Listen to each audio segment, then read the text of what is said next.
Today, we're going to talk about real life stories about how to find peace in the brokenness and peace in the chaos. And Josh, I'm going to hand it right over to you. Do you think that you can actually find peace in chaos, or do you think you have to find peace, or you can find peace after the chaos? Or maybe it's a combination of both. I think it'd be really hard to find peace in the chaos. And a lot of people out there probably agree. Wow. Sorry for all the faces, but that's a good one. Peace in chaos. Can you find? Um, for me, I had to find some semblance of peace in the chaos, but I don't know how you would describe it. Well, what kind of chaos are you talking about Just life in general. specifically? Look at you. Go down the list, man. Specifically. Well, they wanna know. Let's just dive right into the meat and potatoes. These are real stories, man. They wanna know. The chaos was, for me, it was the constant brain running, the constant depression, the drinking, the drugs, the alcohol, all of it. I mean, it all created chaos. But the crazy part is when the chaos started quieting down, I didn't know how to handle things because I only knew how to live in chaos. I think a lot of people out there can relate to that. Yeah, and it's hard to describe. Like, I don't even know how to put words to some of it because it's so draining mentally, physically, emotionally. But at some point, you have to find some peace in that moment where you can sit back and go, okay, how do I get out of this now? I'm here. I got a second of semblance where I can wrap my head around what's going on. And I don't think I ever found an answer. I think chaos is very oppressive, extremely oppressive. I know that. I'll just tell you my story. So I think mine all started when my dad was diagnosed with Parkinson's, and I kind of buried it, and it led me to make some really, really poor decisions in my life, which led me to really kind of needing, I'll just say, professional help. Yeah. And I remember going to see, I'll just say, a counselor with one of my family members, and I just remember just anxiety and depression that just overwhelmed me because of a poor decision I made, and the fact that I was struggling with my dad having Parkinson's, and I literally couldn't even sit still when I was talking to this individual, and literally, I remember him asking me, "Can you just find some form of peace?" And you know what? I couldn't. I couldn't find the peace in the chaos at that time. It was just Yeah, and it's hard. So hard. And that's kind of what I mean. Like, it is hard, but you have to find some semblance of peace. You need to. I didn't find it till afterwards, though. And I remember somebody telling me, when I made this terrible mistake, somebody telling me, Rob, God's going to use your story somehow. And when that person said it, I was like, really?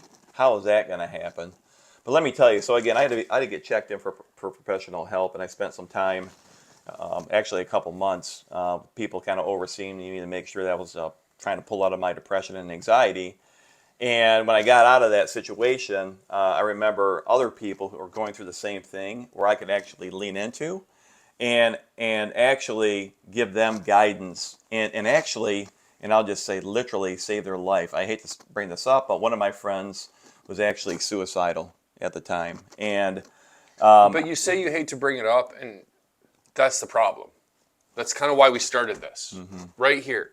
We want to broach those topics that people don't want to bring up. Yeah. Don't hate to bring it up. Yeah, and I say hate only in the standpoint of it's just sad that it's sad that he was there. Yeah, thanks for clarifying. And I get that, and you should be sad that he was there. But we need to realize, we want you to know we don't want to talk about these things either.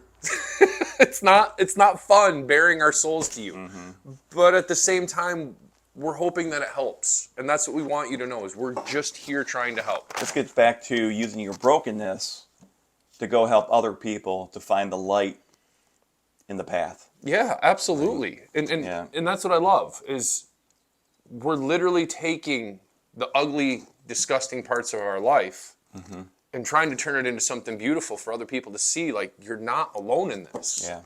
So let me finish my story. Sorry. Side note. So again, he was suicidal, and literally I took him to the same place that, where I was overseeing, and sat there with him for 3 hours, making sure that he was okay. And to hear him talk about what he was thinking about doing to himself, it just made my heart sink. But I knew that what I had gone through, there was a reason for it, so I could be there for him. And candidly, had I not gone through what I went through, You wouldn't have been prepared for it. and more importantly, he may not even be here today.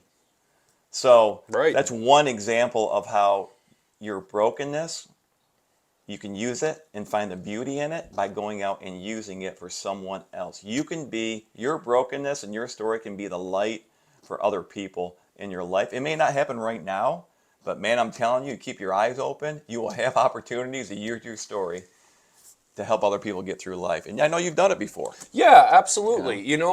And that's the thing, like I was talking about in a previous video, that the thing I like in AA is we get to revisit that place. That's why I said I like the first step meetings, because those first step meetings we get to revisit, and it sucks sometimes, but we get to revisit that place where we were the most broken, where we were beyond hurt, where we were beyond angry, where we were beyond upset, where we were beyond answers. And it takes us back to help us go, man. Can you think of anything specifically that you said to people who are maybe new to AA, kind of showing up for the first time? You don't have to change anything. You just have to change everything. Oh, what does that even mean? Because you don't have to change anything. Explain yourself, son. I will, because it's one of those weird ones, because you're like, wait, what? I don't have to change anything, but I have to change everything. You don't have to change a single thing. You can stay right where you are and you keep living the way you live and doing what you're doing. And how's that worked out so far? I got to a point for me in my life where I realized that it really wasn't working. I was trying, but I was spiritually, emotionally, and mentally bankrupt. I didn't have a proverbial pot to piss in or a window to toss it out of, and I think when you've accepted that, it breaks you down. It really does. It breaks you down to your core, and it helps you realize, I need to make a change. I don't want to continue living like this. I don't want to continue feeling like the people I can relate to the most, the people I understand the most, and the people that I feel understand me the most are those demons that are hiding in our closets. So in 1 minute, can you share exactly at what moment you decided, I'm making the change? Give it to him in 60 seconds. 60 seconds for me. The biggest moment for me, and again, it's funny because I was just talking about this yesterday, was on a men's retreat weekend.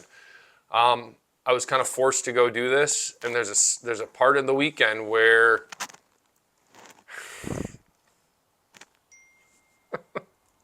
I tried staying through this just yesterday with my grandparents, and I had this exact conversation. And I'm going to try to hold it together, but there was a moment where we're required to let go of everything.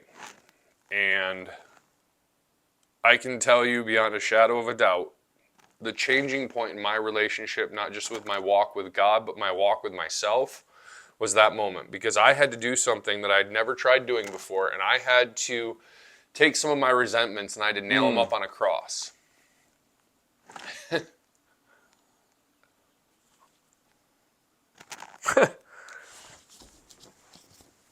There were some things that I didn't realize I was holding on to. And I was holding on deep. Man, was I holding on deep to some of those resentments. And I remember in that moment, I wrote something on that piece of paper, and I can tell you beyond a shadow of a doubt, the moment I nailed it on that cross and I walked away and sat down,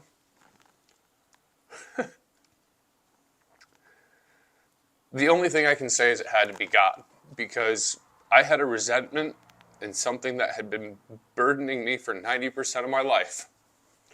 And when I nailed it on that cross, That's where it all started. it all started because the pain went away.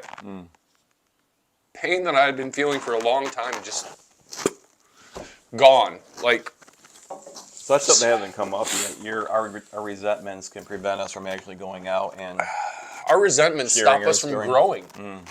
They do. They hold us back because, as you can see in that moment, it does something to us. It does something to the chemical makeup of our body. It does something to our brain. instead of having endorphins and all these positive things, we start going down that rabbit hole. So do you think that your resentment was equal not forgiving somebody or something in your life or even yourself? Was that what true resentment was? Was it tied to forgiveness? 100%. All right. It was tied to forgiving another individual for not being someone I needed. It was me holding something over someone else that isn't okay. So you not forgiving somebody is like you drinking a cup of poison and wait for that person to die. That's what you're doing. So again, Josh, I appreciate you. I hate that one, but it's true. you're right. Yeah. It is. Because all you're doing is, by holding on to this crap, is you're making your life worse. You are. You're holding on to these things, and it's giving Satan an opportunity to get his hooks deeper into you and keep pulling you away from what we call the light and the beauty. Because once he's got you pulled away from that, that's where you're wallowing in self-pity. That's where you're drowning in all these emotions that aren't positive. So right now, is forgiveness or lack thereof stopping you from going out and sharing your story? Do you want to be different? Do you want to move forward differently? If you do, put a comment down there. Let us know. Let us know what you're struggling with. We'd love to know. And again, I'm Rob. I'm Josh. This is Finding Hope in a Suffering Society, and we're here to help you find the beauty In the darkness. You're never alone. God loves you.